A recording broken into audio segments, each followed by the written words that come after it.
களை கடுகு விதை பற்றிய உவமைகள். மத்தேயு 13:24-43.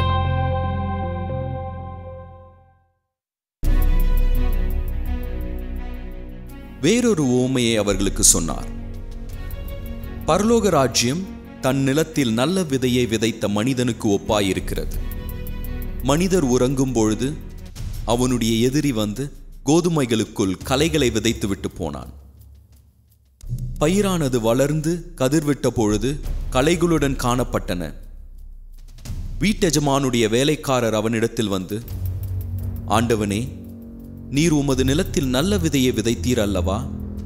பிறகு அதில் களைகள் எப்படி வந்தன என்றார்கள். அதற்கு அவன், எதிரி அதை செய்தான் என்றான். அப்பொழுது வேலைக்காரர், நாங்கள் போய் அதை பிடுங்கி போட விரும்புகிறீரோ என்று கேட்டார்கள். அதற்கு அவன், வேண்டாம், களைகளை பிடுங்கும் பொழுது நீங்கள் கோதுமைகளையும் கூட வேரோடு பிடுங்காதபடிக்கு இரண்டையும் அறுவடை மட்டும் வளர விடுங்கள். அறுப்பு காலத்தில் நான் அறுக்கிறவர்களை நோக்கி, முதலாவது களைகளை பிடுங்கி அவைகளை சுட்டெரிக்கிறதற்கு கட்டுகளாக கட்டுங்கள், கோதுமையோ என் களஞ்சியத்தில் சேர்த்து வையுங்கள் என்பேன் என்றார். வேறொரு உவமையை அவர்களுக்கு சொன்னார். பரலோக ராஜ்யம் கடுகு விதைக்கு ஒப்பாயிருக்கிறது. அதை ஒரு மனிதன் எடுத்து தன் நிலத்தில் விதைத்தான். அது சகல விதைகளிலும் சிறியதாயிருந்தும் வளரும் பொழுது சகல பூண்டுகளிலும் பெரிதாகி வானத்து பறவைகள் அதன் கிளைகளில் வந்து அடையத்தக்க மரமாகும் என்றார். வேறொரு உவமையை அவர்களுக்கு சொன்னார். பரலோக ராஜ்யம் புளித்த மாவுக்கு ஒப்பாயிருக்கிறது. அதை ஒரு பெண் எடுத்து முழுவதும் புளிக்கும் வரைக்கும் 3 படி மாவில் அடக்கி வைத்தாள் என்றார். இவைகளையெல்லாம் இயேசு மக்களுடன் உவமைகளாக பேசினார்.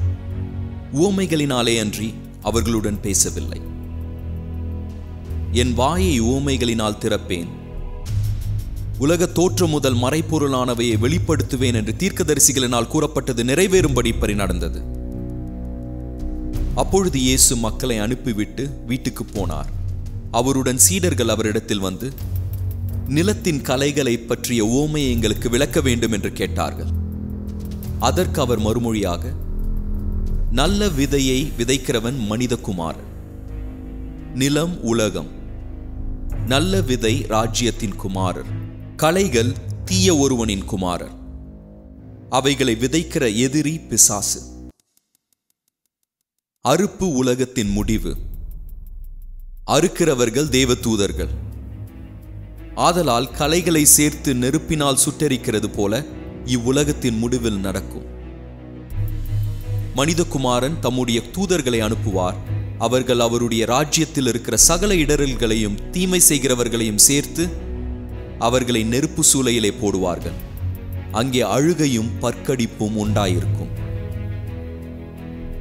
அப்பொழுது நீதிமான்கள் தங்கள் பிதாவின் அரசிலே சூரியனைப் போல ஒளி வீசுவார்கள்.